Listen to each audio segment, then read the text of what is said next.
성별에 따라서 이제 급성장기가 여아는 10에서 14세, 남아는 12에서 16세. 사춘기 때 많이 급성장기가 일어나죠. 그런데 중요한 건 여자아이가 더 빨라요? 남자아이가 더 빨라요? 여자아이가. 그럼 여자아이가 몇 년 더 빨라요?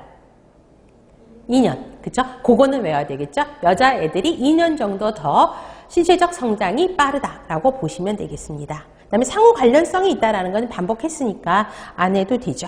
그래서 성장 발달의 원리에서 가장 많이 나오는 게 방향성이죠. 결정적 시기, 발달 속도 이런 부분들은 정리하시면 되겠습니다. 다음에 스캐몬의 신체 성장 곡선은요. 실제 기출문제입니다. 그래서 실제 기출문제는 여러분들한테 제가 직접 말씀을 드릴 거예요. 나중에 또 문제풀이, 기출문제 풀이해 보면 또 나올 건데 자 미리 말씀을 드리면 그 부분은 사실 기출문제에서 출제되는 비율이 굉장히 높습니다. 그래서 그 부분은 머스트로 간다라고 생각하시면 돼요. 자, 신체 성장 곡선은 꼭 외워야 되는데 자 그러면 여러분들이 한번 생각을 해보세요. 내가 출제자라면 어떤 걸 낼까요? 옆에 표 있죠? 그래프 그려졌죠? 그러면 림프, 신경, 일반, 그다음 생식기계 나눠져 있습니다. 요게 다 물음표겠죠? 그래서 어떤 특정 그래프를 그려놓고 이게 뭘 의미하는 거냐 이게 물어보는 거죠. 그래서 자 림프 조직이 아까 6세에서 갔다가 12세 성인 크기로 2배로 커진다 그랬죠. 그래서 첫 번째가 림프 조직의 발달 곡선인 거죠. 그 다음에 신경계 발달 곡선이 그려지고 그 다음에 생식기는 사춘기를 중심으로 굉장히 급성장하게 되죠. 그래서 제일 밑에가 생식기계를 의미하는 것입니다. 아시겠죠? 그래서 이 그래프가 의미하는 게 무엇인지는 반드시 알고 계셔야 되고 이게 실제 기입형으로도 문제가 나오게 됩니다. 자 그러면 그거를 조금 자세하게 설명한 게 이제 옆에 표예요. 그래서 아까 림프계 지금 방금 설명해 드렸잖아요. 이게 지금 자세하게 써 있죠. 6살 때 성인 크기 12세 10에서 12 그러면 되게 어려워요. 외워야 될 거 많은데 어떻게 다 외워요. 그래서 그냥 쉽게 외우게 12세 성인의 2배. 그래서 이때 문제가 많이 발생하고요. 18세는 다시 작아져서 성인 크기로 작아진다. 그 다음에 신경계요. 아까 발달하는데 특별한 결정적인 시기가 있다 그랬었죠. 그래서 4세 때 신경계가 성인의 90% 정도 도달하게 됩니다. 그래서 4세 교육이 굉장히 중요합니다. 그 다음에 생식기는 사춘기부터 성장이 가능하고요. 자, 나머지는 그냥 흐름으로 보셔도 되겠어요. 자, 그래서 사춘기가 제2급성장기, 그 다음에 영아기가 1사춘기로 보시면, 1급성장기로 보시면 됩니다. 그것만 정리하셔도 됩니다.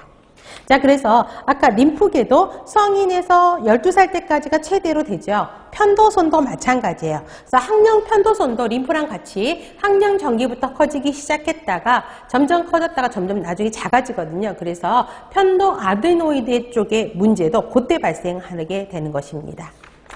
자, 그 다음에 다음 페이지. 성장 발달에 대한 이론적 근거에서 가장 우리가 기본적으로 알고 있어야 되는 게 나이겠죠. 우리가 신생아기, 영아기, 유아기, 학령전기, 학령기, 청소년기로 나옵니다. 그러면 일단 아동은요 항상 몇 개월, 몇 살 이게 중요한 거거든요. 그래서 그걸 아셔야 되겠죠. 신생아기는 언제까지? 한 달. 태어나서 한 달까지. 그 다음에 영아기는 한 달에서 돌 때까지. 그렇죠? 한 살까지. 유아기는 한 살에서 3세. 학년전기는 3세에서 6세. 학령기는 학교 들어가서 초등학교 들어가게 되고요. 청소년기는 이제 중학생 때부터 그렇죠? 성인 될 때까지입니다. 이거는 기본으로 갖고 가셔야 되고요. 자, 여기 보시면 자, 연령에 따른 발달 단계와 발달 과제 있죠. 자, 이거는 머스트로 가셔야 돼요.